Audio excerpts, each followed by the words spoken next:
Hey guys, so I am back with a video. So I thought it would be a good timing to do a video on my journey to Rastafari. Now, this is not something that I've really seen being done or something that I think gets done, but because I started off my YouTube channel, this being a journey with me doing makeup and stuff like that. And my journey has done like a whole like 180. So I thought I do an update here. Um for some of you may not know, I am a beauty and health blogger. So my foundation is in like beauty aesthetics, that kind of space. But even when I was in like the aesthetic world and when I was working in like laser clinics, I was always I would say the green girl. like yeah, I was always more prone to even recommending my clients doing things more naturally. I can say that now because I don't work in like the space, but like my managers and stuff would know, but they still like I'd still bring in majority of the money, which is I think hilarious. But if they were if they were having problems with acne, I'd do my best to make sure that they don't have to go to the doctor to go on Roaccutane, because Roaccutane, with that comes like a lot of knots, and the knots are, I don't know, I just think it's a very extreme for the body if the body doesn't need to go through that. So yeah, that's kind of the foundation of my background. So when I came on this channel, I was looking to grow within makeup and being very expressive because I love art, and at that point my face is my canvas. But the undercurrent of what was going on, I was very in a meditative space. I was in a very prayerful space. I I was calling myself a holistic Christian, but I grew up in a Christian household, but the Christianity, that consistent walk didn't quite resonate with me, because I'm not saying all Christians are like this, just for me personally, where I was like, the environment I was in, um, it still wasn't very pro nature. Like, it's like we worship God and we see God, but like when it comes to that thing, those of nature, they weren't really being acknowledged. And I'm just like, if we're gonna acknowledge God, we also need to acknowledge his creation.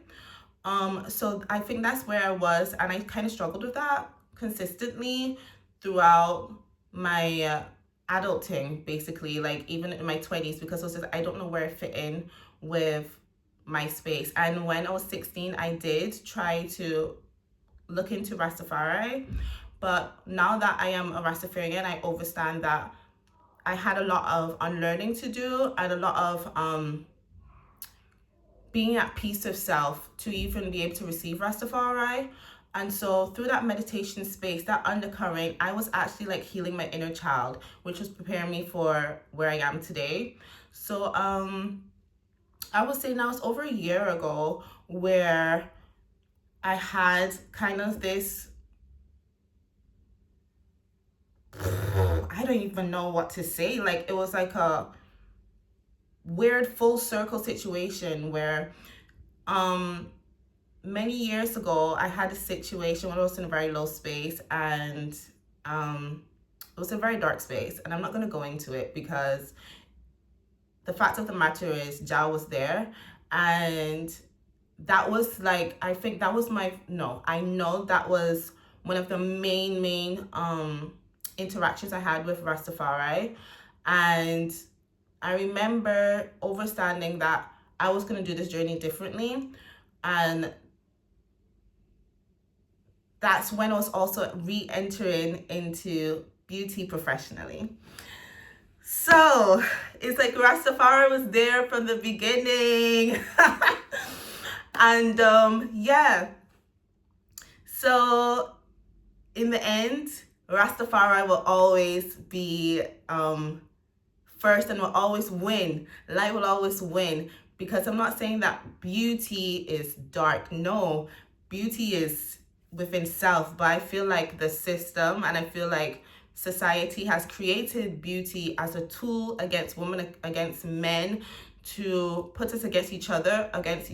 And once we're against each other, we're not living in the right space within self. We're also against ourselves. You know what I mean? Always look within ourselves that we're not enough. We need to fix something. Everything is wrong. Like, it was to a point, even when I was working in the industry, people were coming in because they wanted to lace one hair on their toenail or on their toe. Do you get what I mean? And I'm like, do you understand what you're saying? Like, and these were also the worst clients.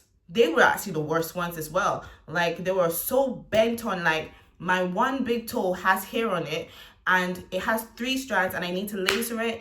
And I'm like, that's gonna cost almost $1,000. And they were like, yeah, that's fine. And I'm like, I need you to understand something. I'm not doing it. Do you get what I mean? But there's many people in the industry that will just take the money. Do you get what I mean? So yeah. But that being said, let's go back to how we fully got here. So Rastafari is a lifestyle, but it is holy, right? And I need people to understand that, like, this is a holy thing, and it's not I eat vegetables and I'm a Rasta. It's not I smoke weed and I'm a Rasta. No, it's the lividity and it's the understanding of what life is and how to live life, right? So yeah, about a year ago, things just went full circle, and something that happened before happened again, but I was in a better space to understand what I needed to do, and I just knew it's time for me to be a Rasta. It's time for me to be a Rasta. This is something I spoke of for myself when I was a kid. I told my dad's a pastor, and I remember my environment in Barbados, the church that my dad had, at that time, we used to always have different churches, but the one main church in it's like it's not an alleyway, but it's like the walkway to the church. It's like a pass-through, right? I don't know how to describe it because Barbados is an island and we have cuts and corners, and then in Western society they have that, but it's not the same, right? Rasta, they were always there, and the woman, when my mom would go to the market, the woman would always be selling their perfumes. And I remember as a kid, I don't want to cry, I remember as a kid, I wanted to look like that. That's what I wanted. What they had, I wanted, right? And I knew it wasn't physical. I knew it was something deeper. I'd see them with the gold, and I was like, they're royalty, that's beauty to me. So in Barbados, from then as a youth, that saved me, I think, especially when I moved so much in Western society, that I always had that in the back of my mind, like, I don't have to be what Western society tells me to be, because I know what beauty is, right? And I remember telling my dad, I was like 6, 7. I never really, fully remember the age, because for me, my youth, a lot of my youth I don't remember, and it's best I don't. But I remember telling my dad I'm gonna be a Rasta, and my dad laughed. He said, and I said, And as a kid, as a child, I always knew what I wanted, right? There's other things I used to put out there, but it's not for me to put out there, right? Because you have to know timing, and you have to plant the seed, and when you plant the seed, the fruit will bloom. And that seed I planted as a youth, and it bloomed how many years later? You know what I mean? So yeah, I knew it was time to be Rasta, and it was a thought. And I kid you not, a thought. And my YouTube the next day, my timeline changed. Things about Ethiopia started to come up, and everything changed then. And I think my full my full bloom moment was when I was like, okay, it was my son's birthday, and that day I was like, I don't want to eat meat no more, you know. In ITIL, I'm gonna be very honest, you can't eat fish. I don't eat fish often. I'm not even gonna lie. I have my moments here and there, but it's still a very debatable thing in Rastafari. I'm not gonna lie, right? But that being said, we don't eat meat, and my mom, she made something that she would always make as I was a child, and I remember that day I fully like I couldn't digest it no more, and that was it. And when I went ITIL, and then I sat down and I listened to the Bible. I sat down and listened to the Ethiopian Bible, and tears just came down my eyes, and I seen it. And every Rasta is different. There's different mansions. I'm part of the 12 tribes. And yeah, even how we present ourselves is different. I cover, and if you even refer to some of the stuff I was talking to on this page, I was talking about how I don't cover all the time. Sometimes cover feels like no, but I cover my hair. And this is between me and God, and also between me and my husband, my future husband. one day, my kingsman. But yeah, that everyone's path within Rastafari is different. But me personally, I even cut my locks, and I'm redoing it correctly, naturally, letting it bloom in its own space. So yeah, but honestly, yeah, I'm smiling. It's this is alignment. And the youth, I've had so many people ask me about Rastafari. They think, honestly, it's meant to happen. It will happen in jazz timing. It will happen, because it's not something that you're indoctrinated into. You get what I mean? You have to undoctrinate to actually. From my personal experience, I had to undoctrinate to actually be able in a space to receive Rastafari. So yeah, but blessings.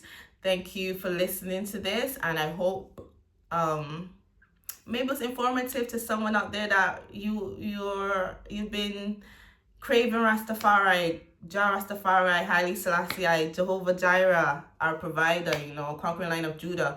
But you might be frustrated, you might be wondering, you're doing this, you're doing that, and it's not happening. It will happen in Jah's time, all right? Jah bless. Love.